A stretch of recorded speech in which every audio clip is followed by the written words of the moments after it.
everyone, this is Dragon Veils. I hope y'all are doing well. Welcome back to my channel, another Hazbin Hotel review. This is gonna be the final one until Season 2 finally arrives. Let's just hope we can finally get a Season 2 trailer of a deal here.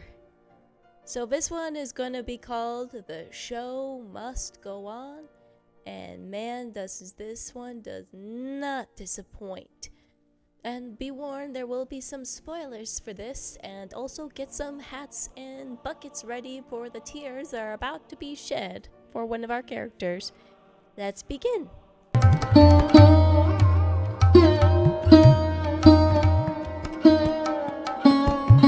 The episode kicks off with Vox spying on them and has the nerve to make fun of them for trying to make a stand against the Angels, considering the fact that he's sitting on his butt most of the time and just laughing at their butts. Excuse me, sir. At least they're trying to make an attempt to face off the Angels. And what about the oh-so-great assault plan y'all were talking about earlier? Anyway, the gang finds themselves getting ready for the ultimate battle, with Charlie trying to make an inspirational speech of trying to bring hope, even though this was going to be a life or death situation and someone may not be coming back in the afterlife.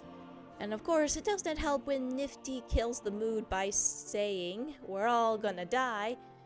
But at the same time, it didn't kill much of what Charlie was trying to accomplish, as the group begins to party as they never had before. And this party, it triggers a lot of interesting concepts.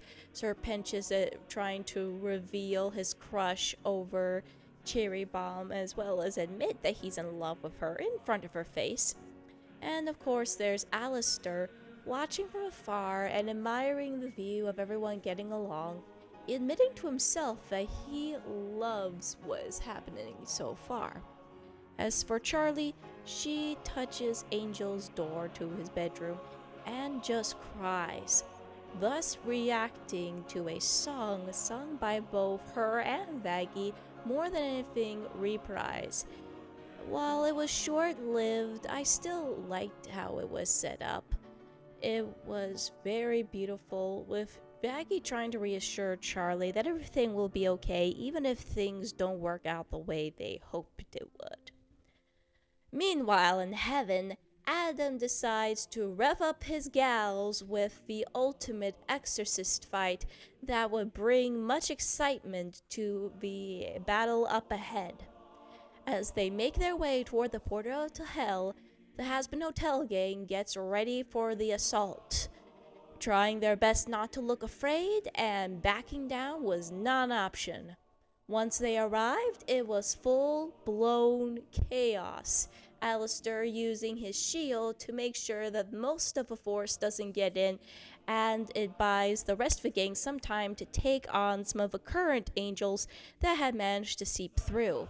For a while, things were looking optimistic until Adam, fed up with all this inconvenience, especially now knowing that Angelic Steel actually destroys the Angels, she decides to take on Alistair himself, and of course there's a major battle going on.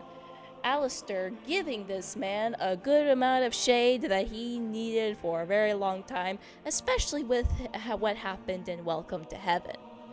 For a while, it definitely seemed like Alistair had the upper hand until Adam decides to give off one big anime-style attack that nearly kills Alistair, forcing him to flee as a result. During that time, Vox was enjoying all of this battle, and of course, seeing Alistair's butt being handed on a platter. Well, he did get a little upset though with Alistair's retreat, and Vox just being, and Alice Valentino being amused by it all. Once again, the group finds themselves at a very difficult battle when Adam once again assaults them all.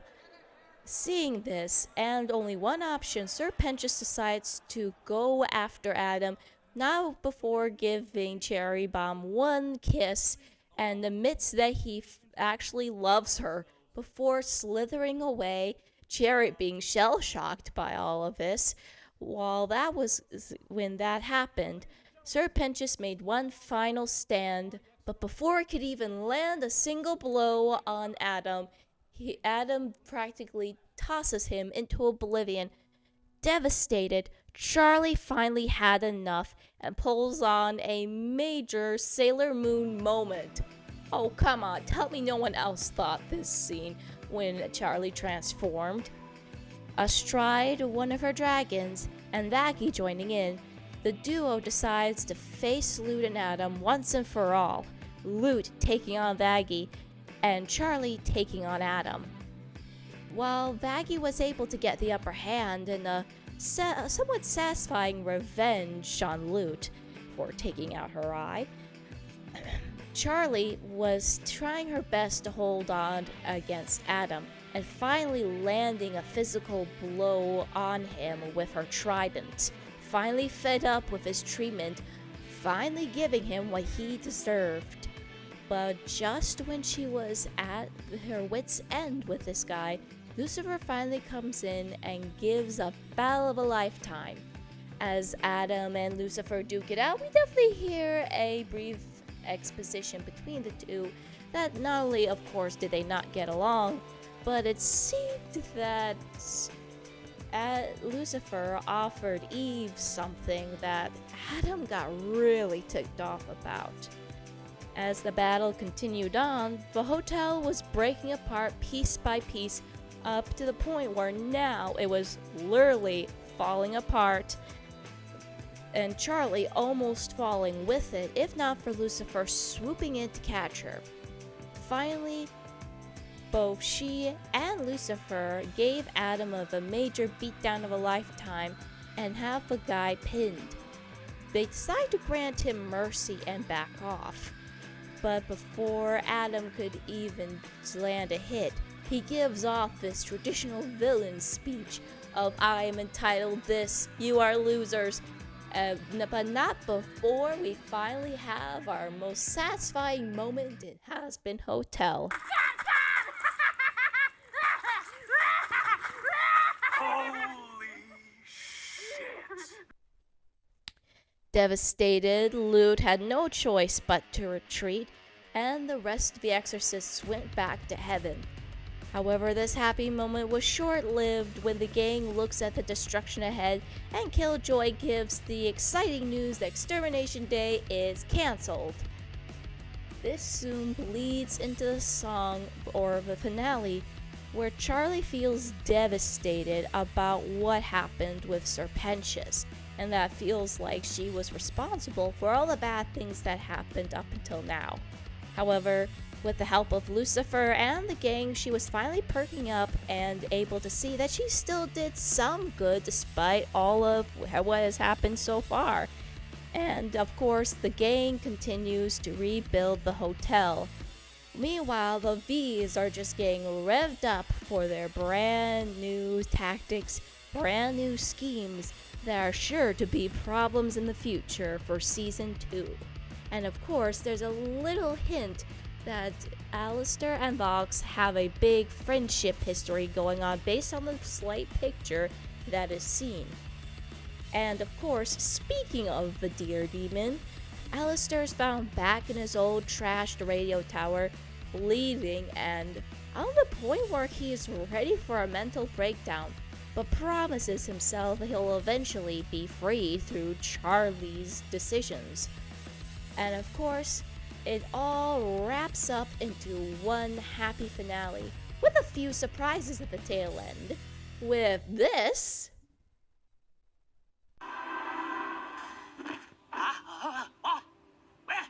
Where am I? Oh, hello. And of course, Lute meeting with a mysterious figure on the beach. And who is this mysterious figure, you dear ask? And if you want to stay here, you're going down there and stopping that bitch. You understand me, Lilith?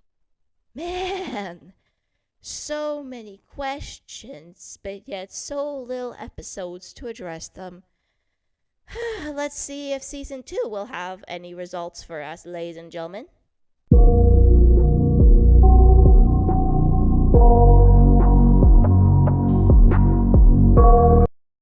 a great episode to end season 1 by far. With this one, it definitely had a good amount of action and some softer moments to help give you the moments to feel the emotions of pain, excitement, and fearing for the worst, especially towards the tail end where we find ourselves with a major cliffhanger and asking so many questions that I'm pretty sure the theorists that, aside from me, are having a field day with. Of course, when there's yet to be a season 2 going on, it's still a bit of a bummer we've yet to get a release date, but at least we have something going on. And of course, even though the V's were pushed aside, it was nice for them to be viewed as well as give a humor up much needed. And I also liked of how much growth Charlie has from the start of the series to the tail end, and I hope that more of it is explored in the future seasons, as well as the song finale really helps set it up.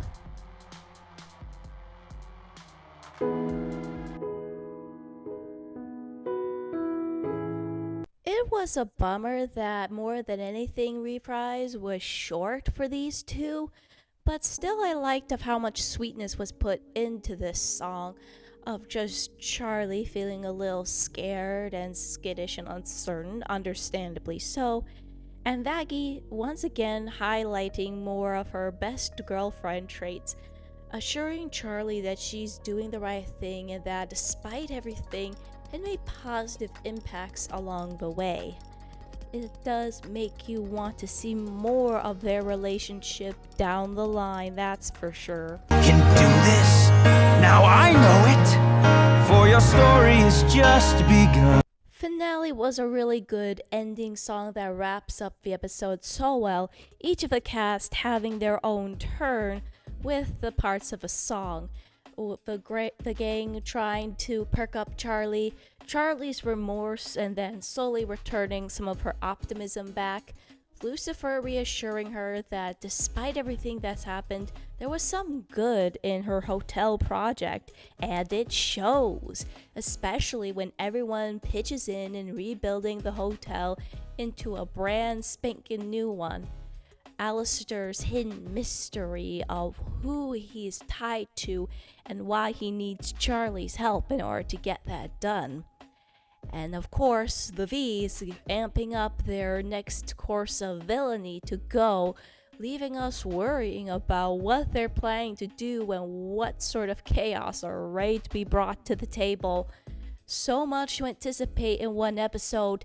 My only one negative review about this episode is just the fact that it just makes us feel like it's ended too soon, just when everything was just thrown at us in one season alone.